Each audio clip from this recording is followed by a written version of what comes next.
Sea of Thieves was a game for the longest time that I couldn't really define. You're a pirate and you're, doing pirate things? We didn't really have a lot of details beyond the broader scope of the game. Having played it now though, I can see why. Sea of Thieves is one of those games where, back in retro times, you talk to your friends about how you discovered some sort of secret that everyone will proceed to recreate after school just to see if you were telling the truth. It's a game all about cooperation and playing with others.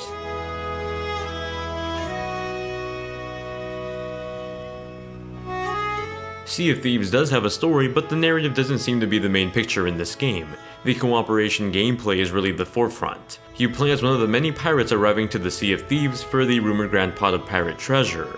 According to the rumors spread throughout the sea, a treasure beyond any pirate's dream called Athena's Fortune lies somewhere in the middle of the Sea of Thieves, and the lore has enticed you to come look for it. Among the pirates seeking the giant treasures are three main factions on each of the outposts in the sea. The gold hoarders seek treasure chests that are locked and left behind. Bring those to them and you'll collect some gold. The Order Souls is another faction, and it's all about the history of pirates, wanting to collect the skulls of those pirates who were left behind during their missions. The last faction is the Merchant Alliance, and they focus on making a profit by selling items and creatures.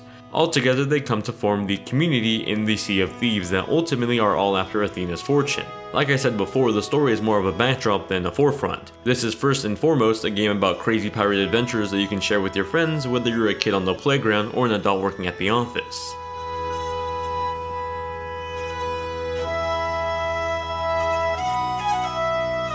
Upon starting Sea of Thieves, you're asked what type of pirate ship and pirate you want to navigate and be. You can either choose a large ship that takes a larger crew to manage it, but also is a bit more powerful and sturdy.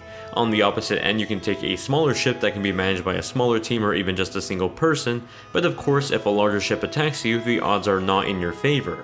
Even though you're given the option to play by yourself, this is really a game that's driven by playing with other people online and with voice chat. The game doesn't have an offline solo version for a reason. Anyway, with your setup all done, if this is your first time playing the game, you'll have to pick your own pirate. Notice I said pick and not make. The game itself gives you a rotation of pirates to choose from. If you don't really like the first set, then just have them randomize again. You can set favorites out of a certain rotation to keep them while you randomize the rest of the selection. While the game does do a good job at giving you a variety of pirates in different shapes, sizes, and cosmetic quirks, my pirate never really felt like my pirate. Heck, 5 hours into the game I forgot what my pirate actually looked like, so early on there was a disconnect with my character. Once you have all your parameters set, your ship, your character, and the friend invites if you want to play with friends or just with strangers or alone, you're thrown right into the Sea of Thieves. Think of the actual Sea of Thieves as a server.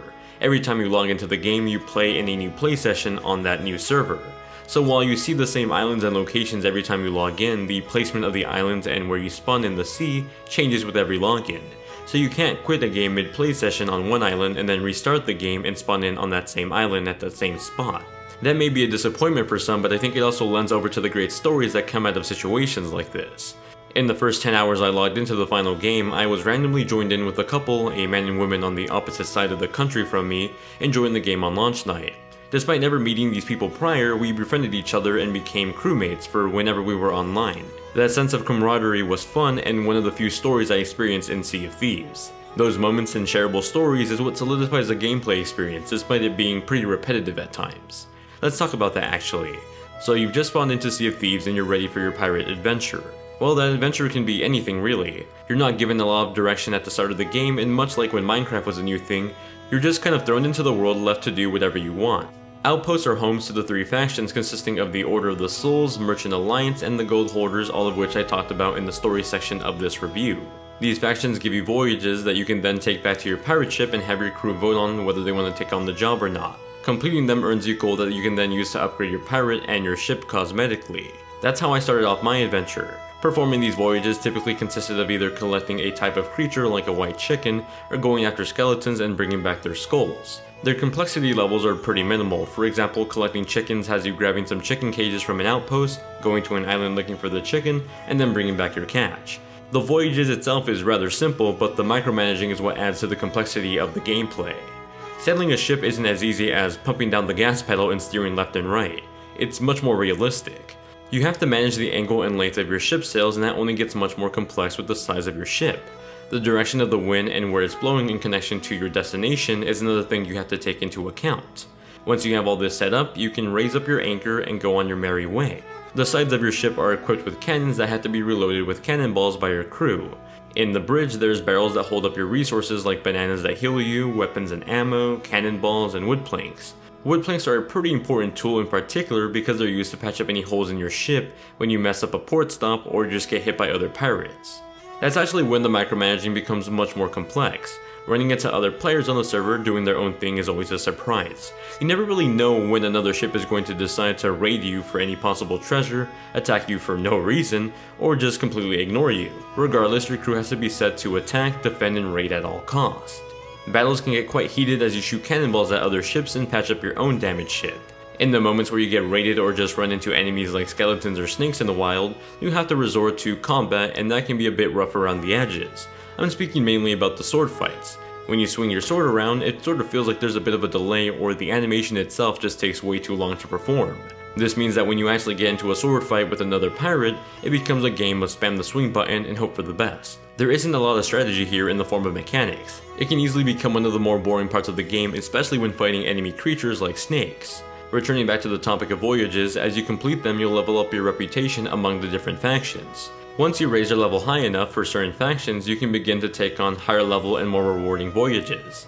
Aside from voyages, you can find treasure maps hidden on islands that show you where buried treasure lies on other islands. That's another big means of collecting more gold, but also attracting other pirates to raiding your ship. All of this was pretty fun at the start, but it also gets quite repetitive after the first couple of hours in the game. I played pretty much all day Monday and Tuesday when the game was out this week, and after that, the repetitive feeling really sunk in. We kept doing voyages over and over again with our only real incentive to gather this much gold and go raid other ships being cosmetic items like a new beard for your pirate or a new sail for your ship. Sure, they look cool, but they don't really provide a real incentive for me to want to go after. I didn't even get to create my own pirate model in terms of his shape, size, and his facial features. So the clothes he wears and the facial hair he had really just didn't matter to me. I feel like if I was giving the liberties of adjusting the finite details of my character model, I would have. As for ship cosmetics, they're nice, but the actual progression system of upgrading your ship with better cannons, or maybe the structure of your ship, would have been better.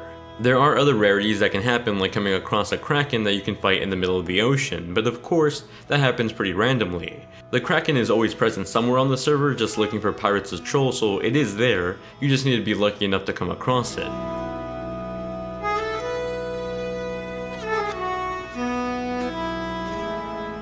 Sea of Thieves was made using Unreal Engine 4, and it's pretty apparent. You can see the aesthetics of the engine throughout the whole game, but it's not necessarily a bad thing.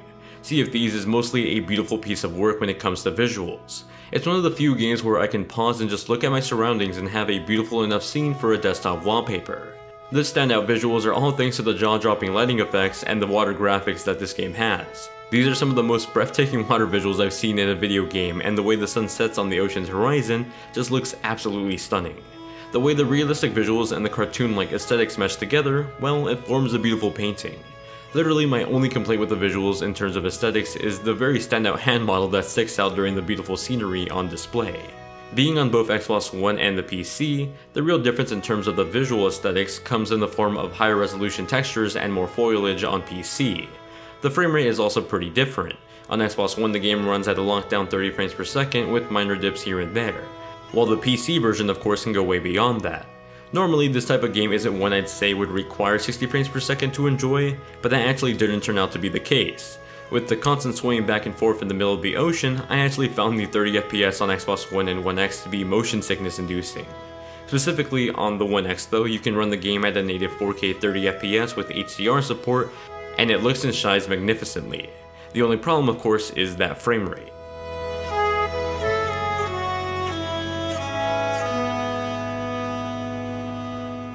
Sea of Thieves has an exquisite soundtrack filled with marvelous instrumentals that drive the whole pirate theme hard. Whether you're in the tavern that you first wake up in to just sailing in the seas in the middle of a storm, the music is there to set the tone for the situation. At times it even guides you into a situation you're in. For example, if you're lucky enough to run into a kraken, you'll actually hear an ominous song play right before you even start to see the creature, a cue to let you know that you're in for a mission. Speaking of music, each of the pirates are equipped with a pair of instruments, to play your own little tunes as you sail down the Sea of Thieves. Robin Beelan, who composed the music for this game, really outdid himself with this project.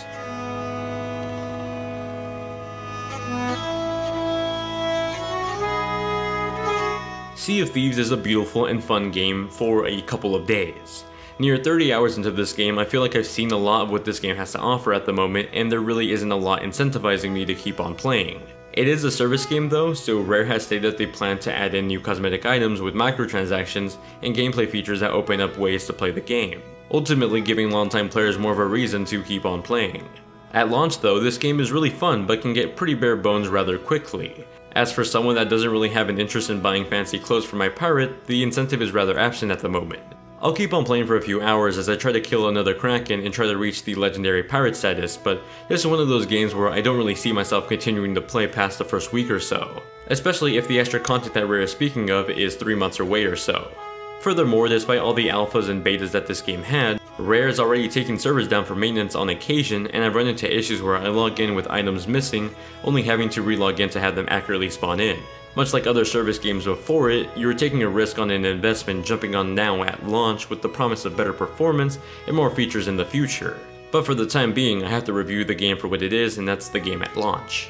That does it for my review of Sea of Thieves for the PC and Xbox One. If you have any questions about the game or future review requests, please leave them in the comments down below. You can also reach me over on Twitter, Instagram, or my Discord, which are all linked in the description, and I highly recommend you do so.